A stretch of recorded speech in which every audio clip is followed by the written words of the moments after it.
एक और धुन का पक्का ज़ारो तांत्रिक यागोर की हत्या करने की फिराक में अपनी योजनाएं बनाने में लगा हुआ था। वहीं आज सुबह 6 बजे तांत्रिक यागोर रात से ध्यान साधना में लीन बाघ की छाल पर बैठा हुआ था और पास ही उसका चमत्कारी चिमटा और शिशु मुंड की माला रखी हुई थी। तभी वो अपने ध्यान से बाहर आकर मंत्रों का उच्चारण कर हाथ जोड़कर खड़ा हो जाता है और बिजली की चमचमाती तरंगों से वो घिर जाता है। जल्दी ये तरंगे एक बिंदु पर एकत्रित हो उसके सीने में समा जाती हैं। तांत्रिक यागोर ने जब विद्युत साधना समाप्त की तो उस समय वो बेहद कमजोर और थका हुआ लग रहा था। ऐसे समय पर एक सामान्य सा इंसान भी उसे मार सकता था। वो एक शिला पर खड़ा होकर वृक्षासन की मुद्रा में सूर्य को नमस्कार करता है। साधना के कारण उसका पूरा शरीर बर्फ की तरह ठंडा हो गया था। सूर्य की किरणें उसे गर्माहट देती हैं। वो तरोताजा महसूस करता हुआ कहता है, क्या खूबसूरत नजारा है। यागोर वर्षों से एकांत में अकेलेपन का जीवन बिता रहा था। जो भी लड़के यहाँ आते वो अब उसकी तंत्र साधना का साधन मात्र ही थे। उनसे वो किसी तरह का लगाव या जुड़ाव महसूस नहीं करता था। वो पूरी तरह स्वतंत्र और आत्म केंद्रित था। अपनी सुरक्षा के लिहाज से उसने सारे इंतजाम करके रखे हुए थे। तभी उसके बाघ से भी तेज कानों में कुछ आहट सुनाई देती है। क्या उसके कमरे में कोई सांप है या जंगली जानवर घुस आया है या फिर कोई चोर। ऐसी कई शंकाओं से उसका दिमाग घिर गया। कौन है वहां? वो सावधान हो जाता है। मन्नार की खाड़ी के पास अगस्ती स्वरम के जंगलों में इस वीरान टापू पर कोई चोर या डाकू तो निश्चय ही नहीं होगा। वो अपने कमरे में चारों तरफ नजर दौड़ाता है और उसकी दोनों आंखें आहट की दिशा में निकलकर लंबी होती हुई कमरे की दीवार में बने गुप्त दरवाजे की तरफ जाती हैं। अजिंक्य, तुम यहाँ क्या कर रहे हो? गुरुदेव, आज आप जल्दी ही जाग गए। आपको मैं तुम यहाँ क्या कर रहे हो? अजिंक्य की बात खत्म होने से पहले ही यागोर उसे गुप्त दरवाजे के भीतर बंद पड़े कमरे में देखता है, जो कभी धूल, मकड़ी के जाले और चमगादड़ों से भरा था। वहां पिछले 2 वर्षों से कोई नहीं गया था। वो एकदम साफ सुथरा और व्यवस्थित दिखाई पड़ता है।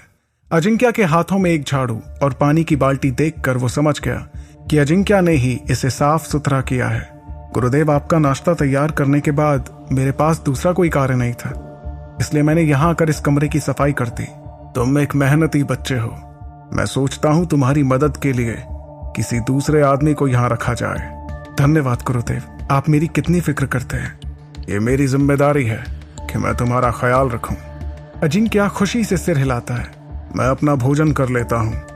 अपना काम खत्म करने के बाद तुम भी खा लेना।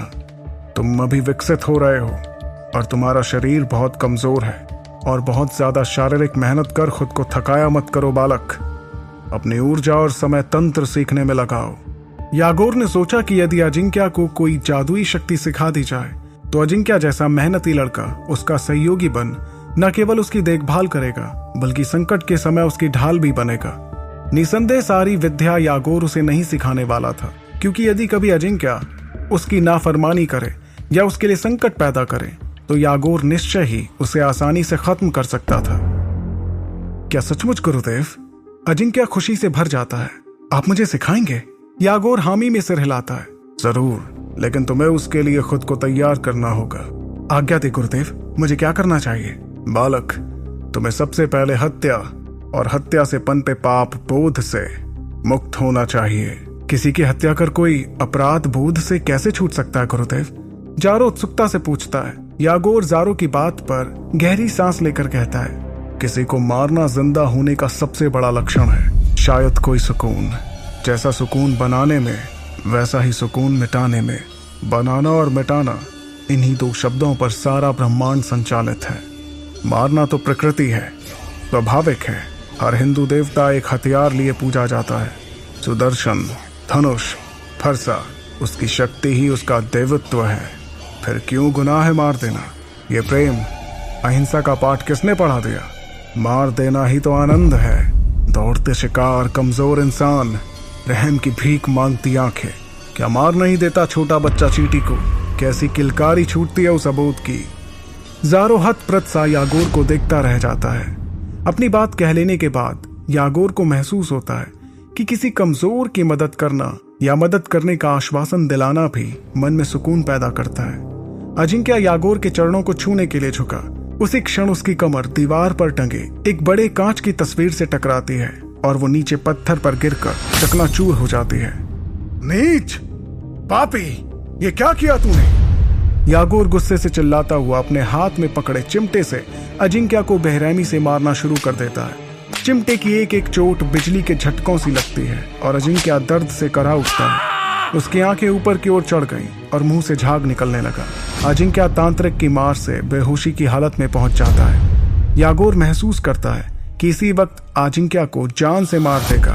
फिर अपने क्रोध को काबू में करने के लिए गहरी सांस ले वो उसके प्रति थोड़ा दयालु हो खुद को पीछे खींच पत्थर पर बैठ जाता है। उसकी सांसें धौंकनी की तरह चल रही थीं। शीघ्र ही उसका गुस्सा मायूसी में बदल जाता है। यागोर भारी मन से टूटे हुए तस्वीर के पास उकड़ू होकर बैठकर उसे देखने लगा। यागोर का दिल गहरे अतीत के सागर में डूब जाता है। जब यागोर ऋषिकेश के आश्रम में पहली बार लोपामुद्रा से मिला था, लोपामुद्रा जैसे उसके लिए ब्रह्मांड का केंद्र थी। कुछ दिन आश्रम में रहने के बाद दोनों हिमालय के जंगलों में भटकते हुए गुजर बसर कर रहे थे और बाघों चीतों का शिकार कर उनकी खालें बेच अपना जीवन यापन करते। पर यह काम बेहद खतरनाक था। तांत्रिक यागोर और सम्मोहन शक्ति रखने वाली लोपामुद्रा की एक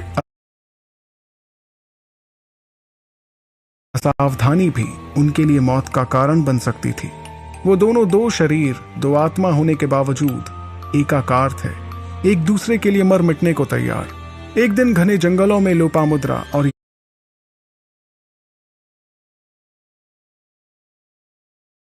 यागोर संभोगरत थे।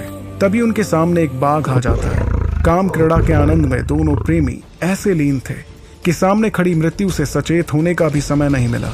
जैसे ही बाघ ने उस जोड़े पर झपट्टा मारा, यागोर की पीठ से मांस का टुकड़ा जमीन पर गिर पड़ा। नीचे जमीन पर लेटी लोपामुद्रा ने ही सबसे पहले अपने ऊपर झपटते मौत के पंजे को देखा और पलटकर उसने यागोर को पीछे धकेल बाघ के आगे खुद को झोंक दिया।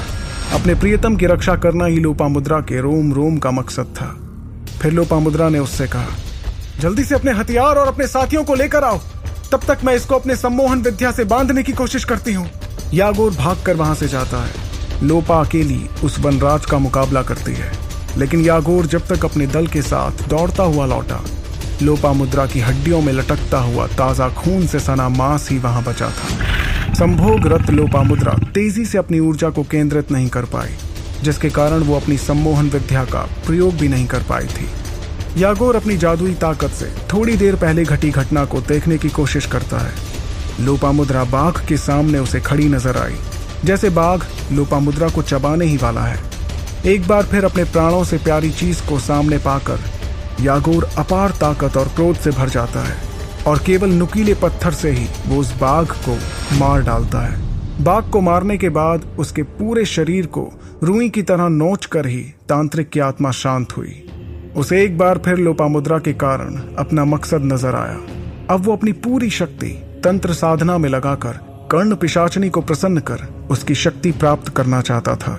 मौत के रहस्यों को जानकर ईश्वर की भांति मृत व्यक्ति को जिंदा करने की ताकत पाना ही उसका लक्ष्य बन गया। उसके मन की गहराई में लोपामुद्रा को फिर से जीवित करने की भावना का बीज अंकुरित हो चुका था। लोपामुद्रा की तस्वीर के टुकड़े उसे अतीत में ले गए थे। वो एक बार फिर से मृत्यु और जीवन के चक्र को बदलने का प्रयोग करना चाहता था।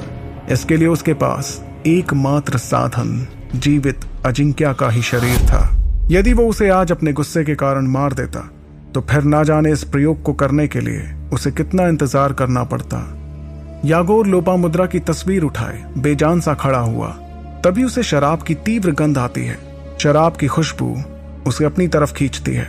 वो शराब पीकर अपनी थकान उतारना चाहता था। शराब ही अब उसमें ऊर्जा का संचार कर सकती थी।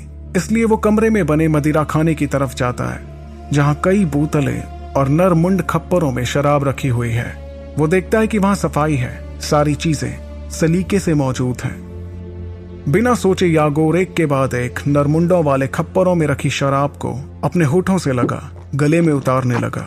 शराब पीते पीते भी अपने सामने रखी लोपामुद्रा की तस्वीर को देखते हुए उसकी आंखों से आंसू जार जार बह रहे थे। लोपामुद्रा की मौत के बाद से उसके मन में हमेशा से ही मलाल था कि लोपामुद्रा को बाघ के सामने अकेला छोड़कर वो क्यों चला गया। ये सामान्य सी बात थी कि संकट की घड़ी में मर्द योद्धा बन औरत को पीछे कर उसके सामने ढाल बनकर खड़ा हो जाता है, लेकिन यागोर वाली घटना तो इसके ठीक उल्टी थी। औरत होकर भी लोपामुद्रा ने यागोर को अपनी जान बचाने का मौका दिया था। यागोर ने खुद को इसके लिए कभी माफ नहीं किया था। इस निराशा में वो लगातार कई खप्पर मदिरा पी जाता है। शराब के नशे ने उसकी सोचने समझने की क्षमता को कम कर दिया। वो नशे में बेहतर महसूस कर रहा है, ये बात कौन कह सकता था। लेकिन अवचेतन मन में वो जानता था कि उसे अभी जाकर अजिंक्या के साथ जीवन मृत्यु के क्रम को बदलने का तंत्र प्रयोग करना था, वरना लोपामुद्रा को वापस पाने की आखिरी आशा भी खत्म हो जाती। वो खुद को संभाल कर धीरे से उठता है।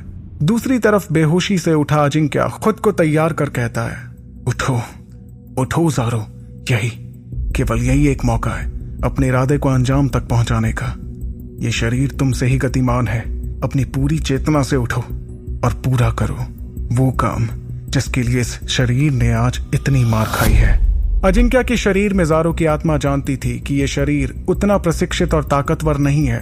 वो बड़ी मुश्किल से चिमटे की मार को झेल सका था। ज़ारो सोचता है, यदि इस शरीर के साथ जिंदा रहना है तो अवश्य ही इसे कुछ कठिन शारीरिक कसरत और ट्रेनिंग की जरूरत है, वरना इस दुनिया में जीना संभव नहीं। ये प्रकृति का नियम है, जो शक्तिशाली है वही जिंदा बचेगा। चींटी को पिस्तुइया, पिस्तुइये को मेंढक और मेंढक को सांप निकल जाता है। सांप को नेवला मार डालता है, नेवले को भेड़िया खा जाता है, भेड़िए को शेर और शेर को शिकारी मार डालता है। यही जीवन का सच है। कमजोर मारा जाएगा। हर शक्तिशाली अपने से कमजोर को मारकर ही जिंदा रहता है। अजिंक्या रेंगता हुआ दरवाजे के पास पहुंचता है। पसीने खून से लथपथ वो सही मौके के इंतजार में घात लगाए बैठा है।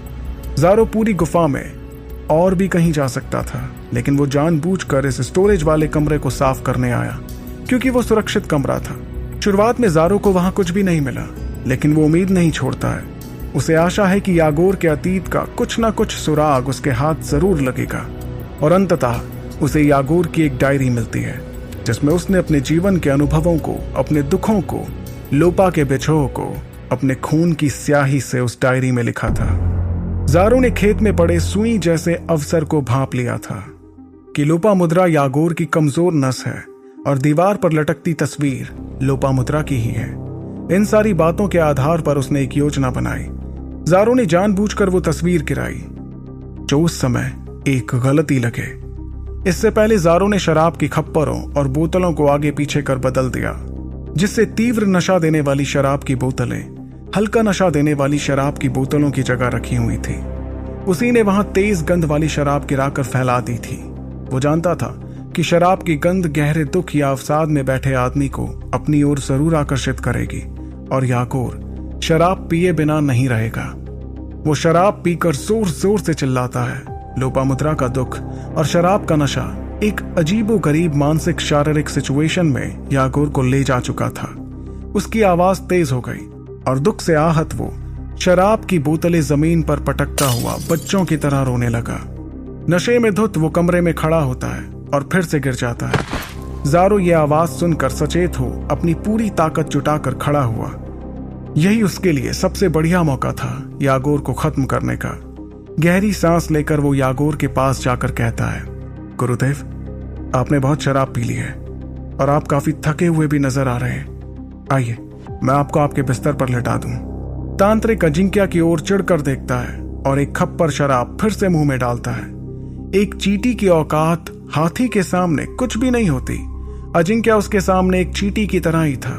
उसका जीवन मरण सब कुछ तांत्रिक के हाथों में था। अजिंक्या के पास गलती की कोई गुंजाइश नहीं थी। वो फिर से प्यार से गुरुदेव का हाथ थामकर कहता है, आइए गुरुदेव, मैं आपको बिस्तर पर लेटा देता हूं। वो हाथ छिटक कर लड़खड़ाती जबान में चिल्लाता है, अरे जाओ यहां से, मैं तुम्हारी सूरत भी नहीं देखना चाहता। उसी क्षण अजिंक्या पूरी ताकत से यागोर के गले पर मुक्का मारता है, जिससे उसकी श्वास नली और आहार नली अकड़ जाती है। यागोर की आंखें लाल होकर बाहर की तरफ उभर आई थी। श्वास नली रुक जाने की वजह से वो चीख भी नहीं पा रहा था। उस तांत्रिक ने तंत्र में चाहे जो भी सिद्धि शक्ति प्राप्त की हो, वो शरीर की संरचना को बदल नहीं पाया था। दर्द से छटपटाते हुए गले को पकड़कर यागोर अजिंक्या को देखता है। अजिंक्या, या कहें कि ज़ारो ने मार्शल आर्ट का पैंतरा इस्तेमाल कर घूमते हुए उसके सर पर चाकू से वार किया। हालांकि अजिंक्या का प्रहार इतना तेज नहीं था क्योंकि वो यागोर की मार से पूरी तरह से उभर नहीं पाया था। अजिंक्या के अंदर समाई ज़ारो की कातिल आत्मा यागोर को गिरा, उसके सर से चाकू निकाल उसके गले को चीरती है। जिस तरह एक कसाई एक बकरे को हलाल करता है, ठीक उसी तरह ज़ारो बार बार चाकू उसके गले पर घुमाकर उसे मार डालता है। सर्वोच्च शक्ति पाने का सपना लिए महाशक्तिशाली यागोर वहीं बकरे की भांति ढेर हो गया। अजिंक्या भी उसी समय नीचे गिर जाता है। लेकिन क्यों? क्या ज़ारो की आत्मा ने ही अजिंक्या का शरीर छोड़ दिया?